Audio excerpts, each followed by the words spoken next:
There's a threat in the world today. A threat to our way of living, a threat to our society, and maybe even a threat to our very existence. And what is this threat?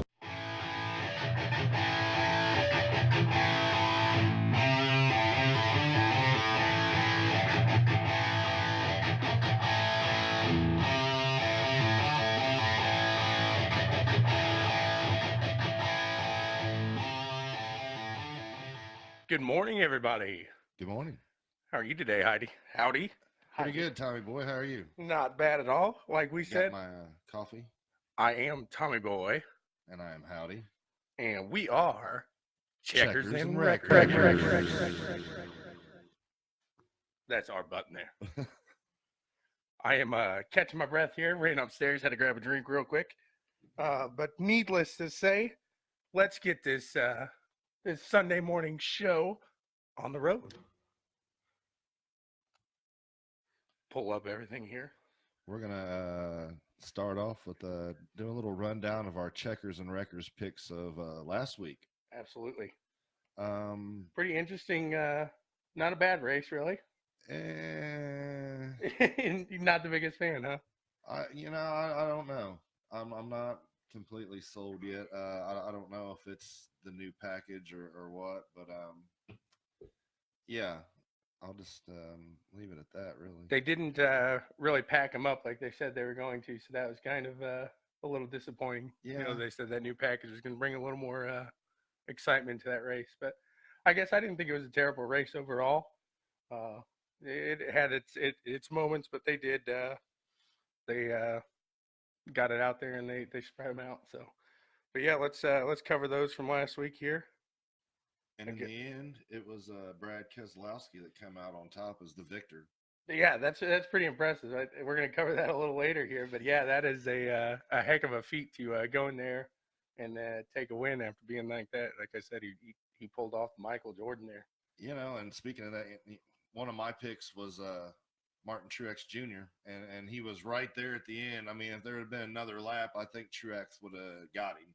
Okay, good possibility, yeah. But I mean, Truex had a very strong car, and he was there. I mean, would have, should have, and could have, but didn't. That was actually one of your picks there for the Checkers, and it was last week. I think you pretty much dominated me on the picks there.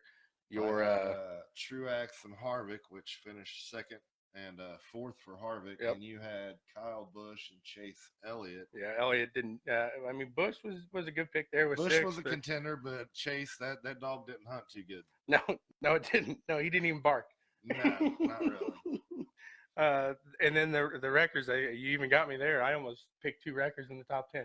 Denny Hamlin skirted into 11, and I had Clint Boyer in 5th, so I didn't do too good there. Boyer had a strong run. I mean, he's that guy that he just seems like he can't get over that hump and string, 3, 4, 5 victories together or 3, 4, 5 top threes together. Like last week he ends up 5th.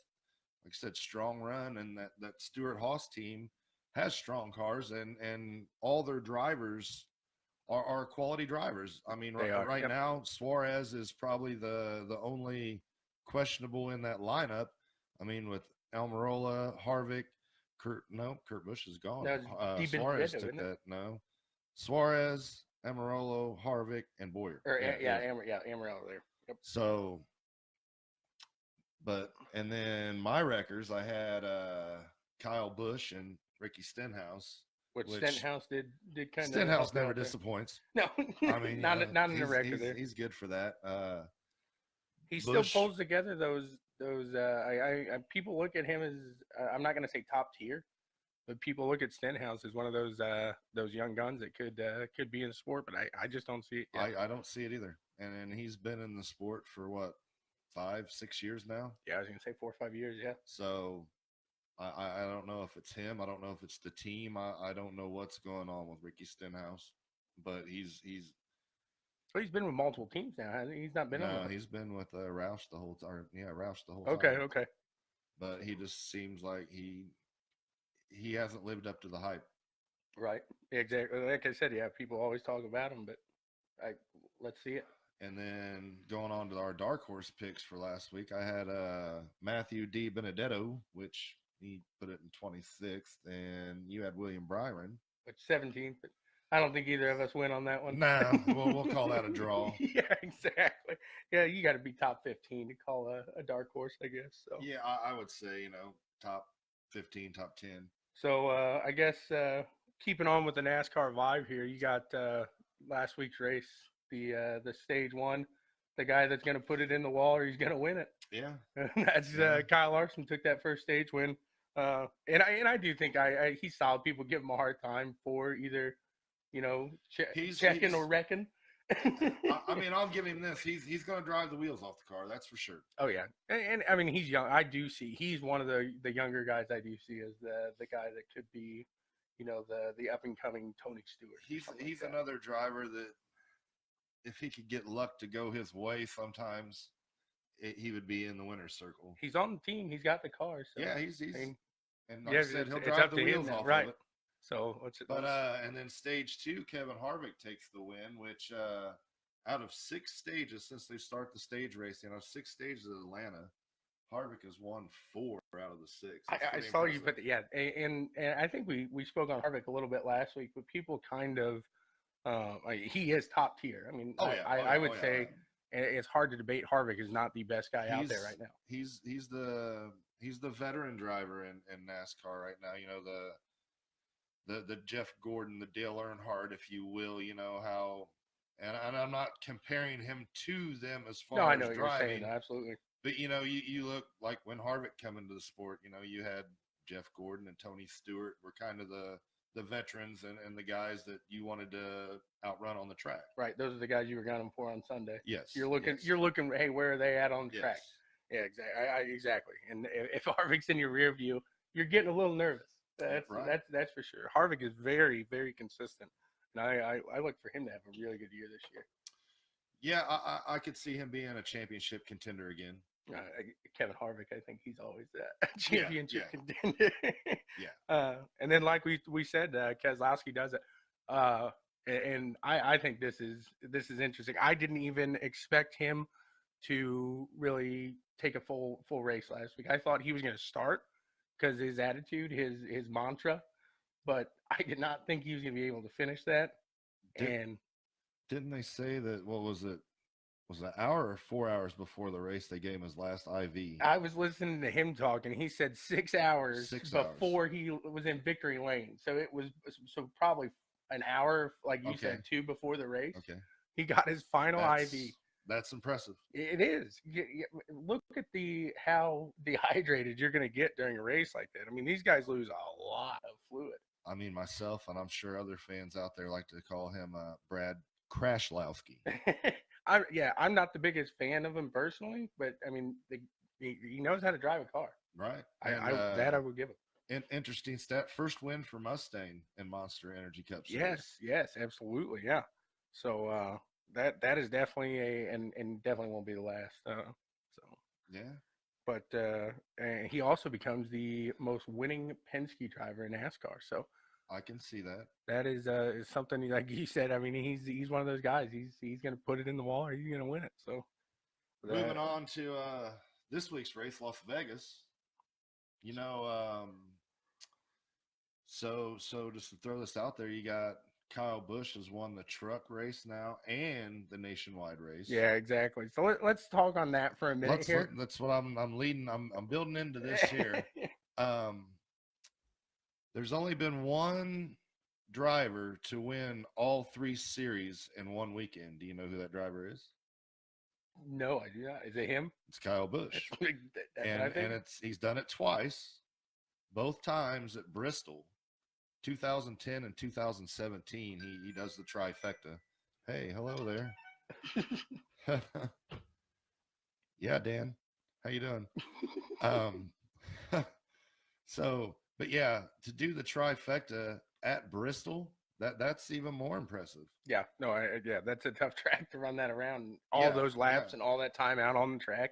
I mean, you're not just practicing with the Xfinity car or the Monster Energy car. Nationwide. Yeah, you're. Is it Nationwide or the Xfinity Series? It's changed so many It times. has. Yeah, I'm terrible about that. I still call it the Bush series sometimes.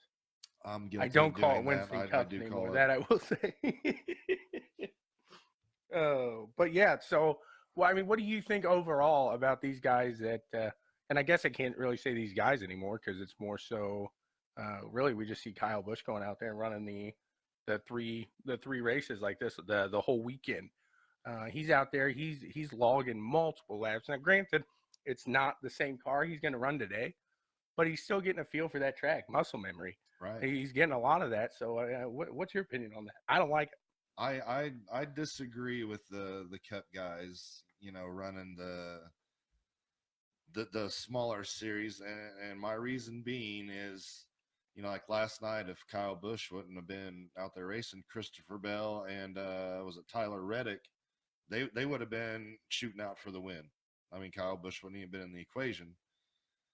But at the same time, I can also see why they allow it to happen, because that does attract fans to that race. If their drivers, Dale Earnhardt Jr. is running this race this weekend too, so let's go watch it too. Right. So I can understand that standpoint of it, but yeah, I say let the guys that aren't in the Cup Series, which is the Elite Series, I think they should just run the Cup Series. Yeah, and that's what I know. They put a rule or a regulation on how many these guys can run, at least in the series below. Right. So, but truck, I think Bush is pretty much in there every week. Like we talked about, he owns his team. He's putting it out there, so it's not like he's got to fight for a ride or anything like that. So, I don't know. I don't like it. I think these guys that are trying to come up, I guess it's good to have the experience of going against these top tier guys like that in their series. And I mean, can you imagine what it would feel like to beat Kyle Busch as a truck series driver? Oh yeah. I guess so for that aspect, I like it. But I guess when you constantly see winner of the truck, Kyle Busch, Kyle Busch, Kyle Busch, Kyle Busch. Right. Okay. Well, so. And just real quick on that, and we'll roll on to something else. And for like the truck series, you take a smaller team, which I know Kyle Busch does have a team in there. So, your smaller team, you got to compete against his team anyways. Mm-hmm. But at the same time, there again, you're bringing this top tier driver in here. And to me, that takes away that smaller team shot at a victory. Right. Now, what you're going to hear people say is, well, these guys are top tier as well. And yes, they are. These guys know how to race. They are. But when you got a guy like Kyle Busch that runs that every weekend. I wouldn't say they're top tier. They're getting their feet wet into the truck series. Now you have some guys that are. They're top tier in truck. I should have said that. They're top tier in their series. Well, they're not even. Maybe a guy that's been there 2 or 3 years, but right. You take a rookie guy just coming into the truck series. He's not top tier in the truck series. He's a rookie getting his feet wet. Sure. But so with that being said, yeah, I disagree with the Cup drivers racing in the feeder series. That's just my opinion. Right. No. So we agree on that one at least. So let's run down the field for today here. I do believe the was it the Xfinity race was got a little wet down there in Vegas. So it is the Xfinity series. Or we're not gonna. I won't say any series anymore. There, qualifications got rained out, didn't they? Yeah, I believe so. Yeah. So Harvick he's gonna start at the top. Denny Hamlin, Kyle Busch, Austin Dillon, which Austin Dillon in the final practice did have the fastest speed there. Daniel Hemrick. Yes, which rookie driver. I was gonna say, yeah, this name popped up and kind of threw me off there. Richard Childress Racing. He's in the number 8 car, I believe, and there again, he's a driver that's come up through the trucks and in the Xfinity series or Nationwide. I need to look that up and see exactly what it's called because that's bugging me now. But yeah, so he has experience. He's not a like a rookie into the series, so, and he's been pretty impressive. I mean, he's had some nice runs in the Cup series so far, been caught in some wrong place at the wrong time, or wrong place at the right time, or however you want to say it. So yeah, he's got potential, and I like the kid, and we'll get into that more later when we're doing our picks for the week. Yep. But yeah, And it seems like that team's putting together some young drivers and starting to make a look back into NASCAR here too. So that's something we can discuss later on. But just something I'm noticing here, and the trend seems to be like that. After Hemrick, there we got David Reagan, Kyle Larson in 7th, Ricky Stenhouse Jr. So he finds his way up there, but he doesn't seem to keep it up there. well, you know what? Qualifying don't win you races. No, it doesn't. Exactly. You got that right. So, and then number 9, Jimmy Johnson, to finish out the top 10. We got Joey Logano up there. Some other notables. We got Chase Elliott starting 12th. I mean, what do you think? You think Elliott can pull something together here? Like I said last week, I guess when I said the coattails, he's not riding off the coattails of that, but he's there because of his name. He's there because his dad is Bill Elliott. Now, he is a good racer. He can throw the car around the track. He needs to prove himself. He needs to start piecing together those wins, though. So a good chance here starting in 12th. There again though, going back, I disagree. He's in the sport because of his dad. I mean, I definitely think Chase can drive. I think he's a good driver. Now there again, I don't think Hendrick is the team of past. I don't think they're as strong as team, and they're young, and that's the team's not young. The drivers are young, right? I don't think the Chevys are the front runners right now. I think Chevys are struggling. The Fords and the Toyotas are the cars that to me are the front runners in the series right now. Chevy needs to do some homework. So then 17th we got Clint Boyer. 19th we got last week's winner Keselowski.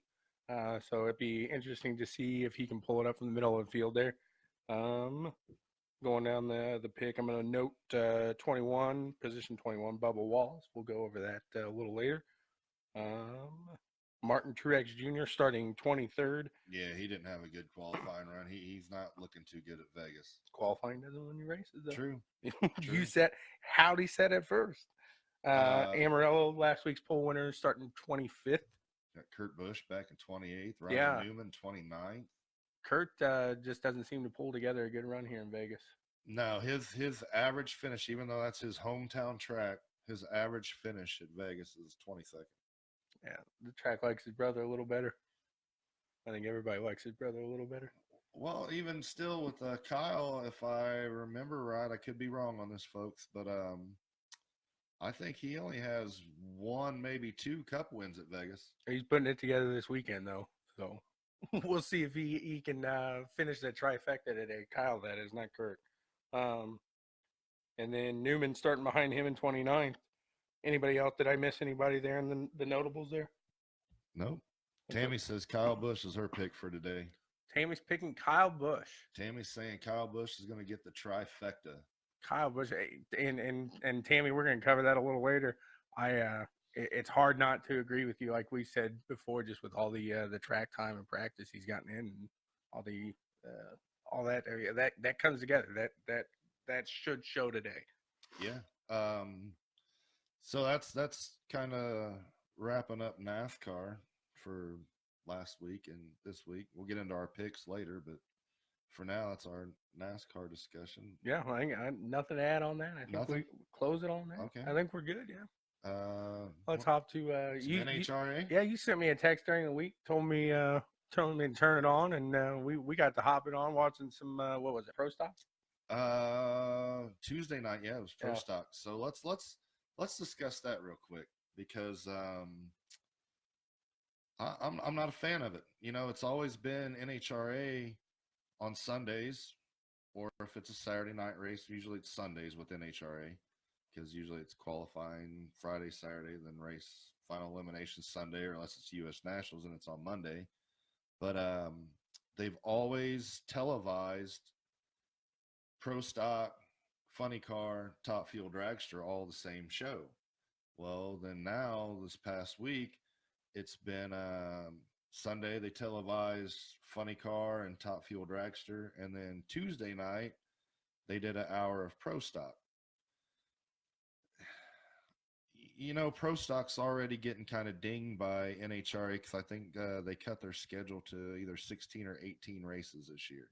So they're not running every race that the top fuel categories are racing at, which I disagree with that. To me, I mean, yes, the top fuel cars are neat for the raw speed and the power and everything like that. But for me, I like the Pro Stock racing. You know, they're out there banging gears, and it takes a lot to drive a Pro Stock car and get it down the lane fast. It was, yeah. I thought that was really interesting. I'm not the biggest in drag racing, but yeah, like you said, everybody likes the top fuel. That's the speed. When you're talking, when everybody's talking about Labor Day here in Indy, they're talking about that feel, that thunder, that rumble. That's from that. But like you said, these guys are banging gears. They're doing it. They're throwing that. What was it like? They're under 5 seconds. You're cooking. No, they're 6 second, I believe. Was it okay? But you're cooking. I mean, that's quick. So, but like I said, drag racing was never really my thing. But as we go along and get more into this, I could definitely see getting a little more interested in that because that Pro Stock was a pretty fun little watch there. Yeah, and it's quick too. It is, but and you know, with Pro Stock taking the hit by NHRA, I'm just wondering if that was kind of the reason why last year's Pro Stock champion Tanner Gray at 19 years old, you know, he wins a championship last year and leaves NHRA. Yeah, I saw that he's going he goes to K&N Pro East Series, yep. And he's going to pursue getting into, you know, he said his ultimate goal is to run in the Monster Energy Cup Series. Right. So there's the top Monster. Now we just got to figure out what that second tier is. I knew the Monster was. I couldn't remember the name of that one. But you know, so I think that was, in my opinion, I think it was a smart move for the kid because the way NHRA is going right now, they're struggling. So, all right, I'm 19 years old and I just won the Pro Stock Championship in NHRA. Do I want to stay in NHRA and take the chance of, you know, them totally eliminating the Pro Stock category? And then what do? I have to, you know, because the team he ran for was his family's team. It was Gray Motorsports. So they would either have to vest in Funny Car or Top Fuel Dragster. But I think in the long run, if the kid can drive, you know, in the K&N series and work his way up and end up being, you know, in a cup ride, that's going to work out for him probably better financially and career-wise than staying in HRA. Right. And that's something too. I mean, you look at the I guess the entertainment value, and my thing against drag racing for the longest time, and I mean, kind of ignorant, but I mean, you're going straight. Hell, you know, that's what, and people give the oval the same thing. You're just turning left. You're just turning left. So I think the entertainment value where people watch a little more on these smaller series, like you got the Pro Stock or you got the K&N. I think the K&N has a little more entertainment value.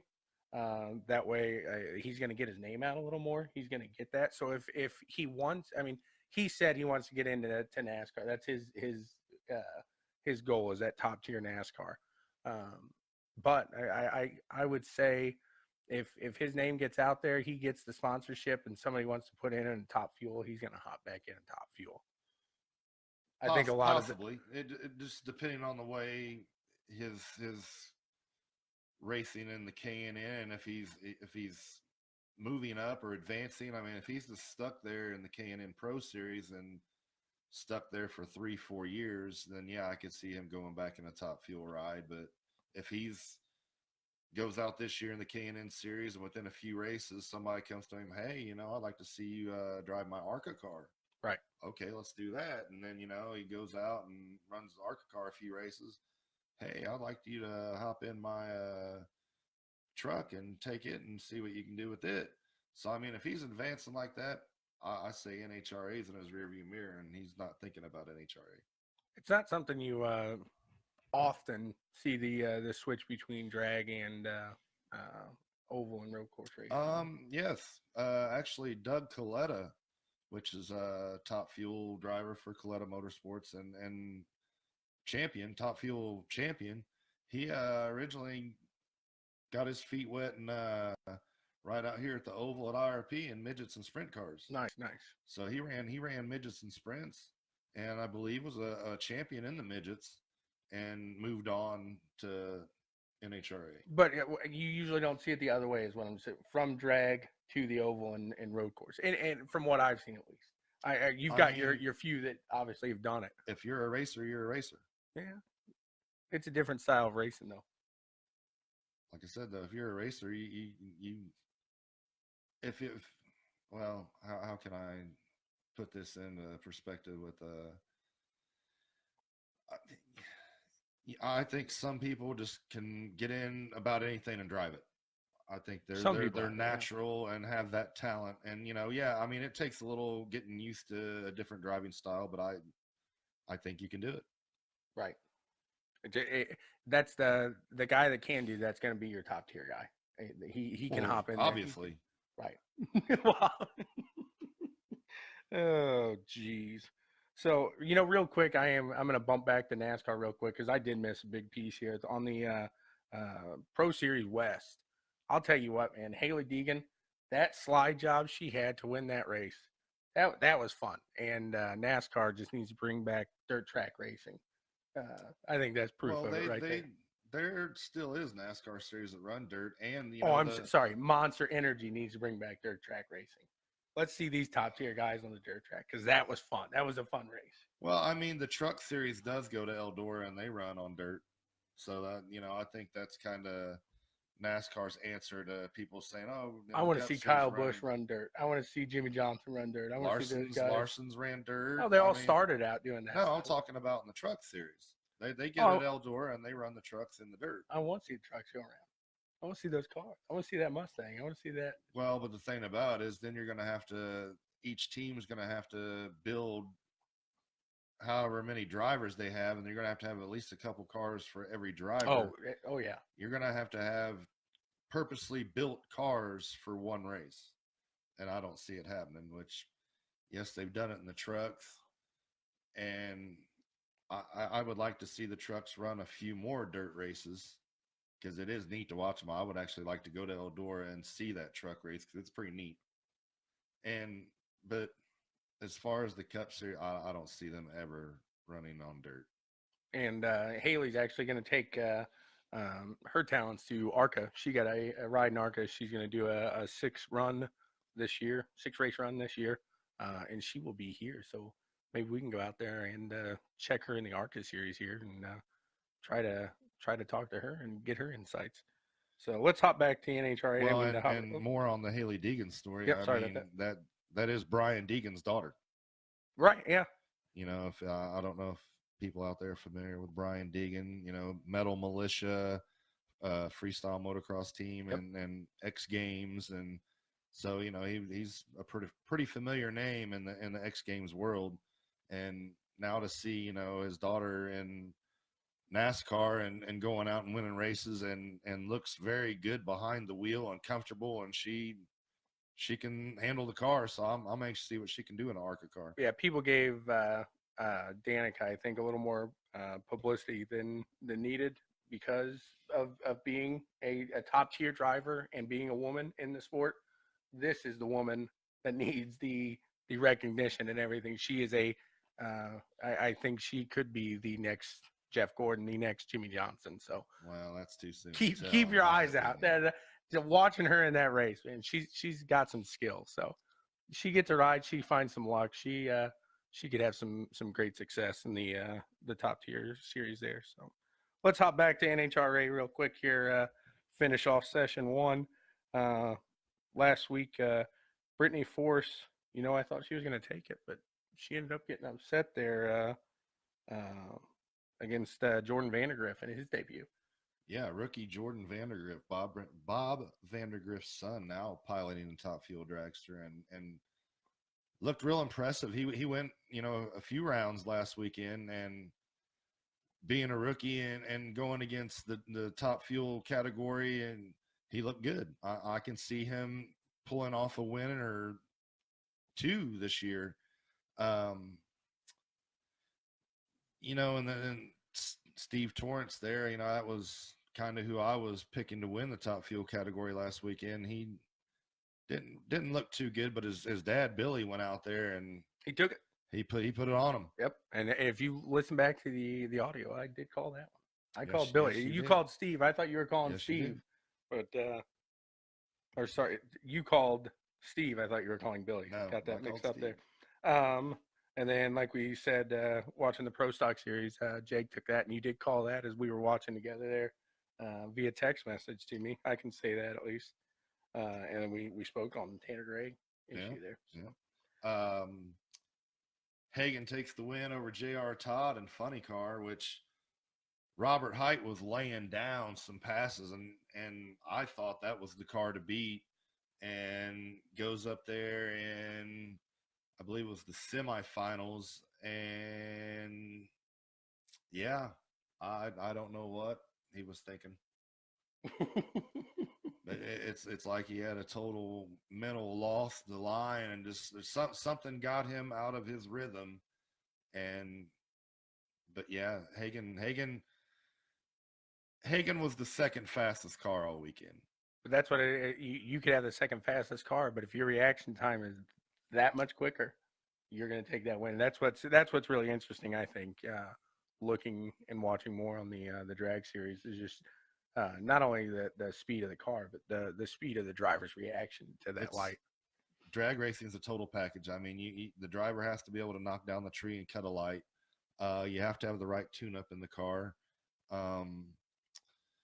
There's a lot of factors. So many people think, drag racing, yeah, you're just hitting the throttle and going straight. No, that's what I used to think. There's a lot of factors that go in to making that 300 mile an hour pass. It's not just as simple as, okay, I'm gonna sit here and just let the brake go and hit the throttle. I used to think that, and obviously I'm not sitting in a dragster right now doing anything in the NHRA, so it's not that easy. There's I mean, the from the burnout to backing them up in the lane, there's several factors. NHRA and drag racing and it's not even just NHRA. I mean, it's the guy down here at Brown County Drags, right? On the weekend, putting in, Saturday night bracket races. Those guys out there bracket racing that's their thing. They're there to knock down the tree on somebody. Right. That's what they do. Right. I mean, and you'll talk to a lot of heads up racers if they have to go against, a bracket racer. They're like, yeah, bracket racer, he'll knock down the tree on you, and that's that shakes the nerves there for him. So I think that pretty much finishes us up for the first session here. You got anything to add to this first session here? No, not really. Just for if you're just sitting around thinking, I wonder what Checkers and Wreckers has got going on, or Black and White Sports, you can go to bwsports1.com and you can find out everything going on with Checkers and Wreckers, Black and White Sports. You see now that we have an addition to the bwsports1.com family.